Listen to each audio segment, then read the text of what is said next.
Well, no question, a very nice quiet weather pattern has been of late. Been seeing a steady climb in those temperatures these past few days, making their way in the upper 80s around many of our hometowns, and will likely continue with those 80s certainly in the days ahead. Taking a look at a downtown camera, everything's looking nice and quiet out there. Promises to be a rather pleasantly cool night as we go through the rest of the evening as well as the overnight hours. Those summer temperatures of late, they're not going anywhere. We're going to keep that going for a little bit longer. We've been seeing these numbers, at least these past couple of days, a good 10 to 15 degrees above the norm.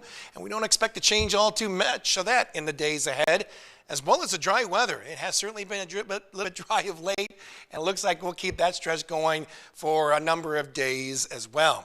Speaking of dry, that is what we've been seeing across our satellite radar loop across the Hawkeye State. There actually is a very dry front that's making its way through, but with the lack of moisture, we're not seeing much as far as any cloud cover across the area. And that's kind of holding true in areas not just in the Hawkeye State, but throughout much of the Midwest, and mainly because of this very slow-moving weather pattern we've been seeing for the past few days, which is now kind of settling its way across areas to our south and east. And we're talking about this area of high pressure, which is not going to move much at all. So that flow circulating around it will continue that summer-like warmth around the area and provide very little change also in our skies going through the next several days or so. And this is going to also lead to some pretty quiet weather throughout much of the country as well. So where can we find some real weather going on?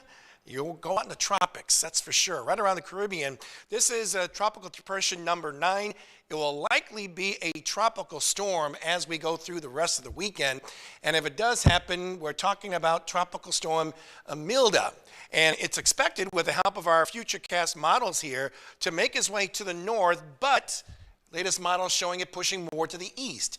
Why is that? Well, we've got a boundary located to our north and west, and it's going stationary. This is kind of acting like a big old wall.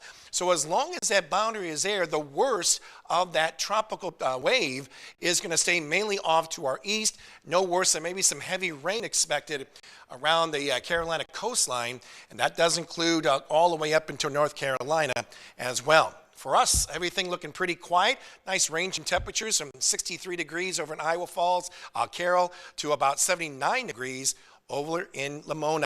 We'll expect overnight lows to cool off a bit more, 40s, 50s that we see from north to south, and then we'll expect those numbers to cool off even more for overnight lows in the days ahead. 51 degrees for the overnight low for tonight, pleasantly cool, and still looking warm for our day for tomorrow with a high of 84 degrees. And 80s will continue not only for the next week, but also the following weekend when we do see that next chance of wet weather.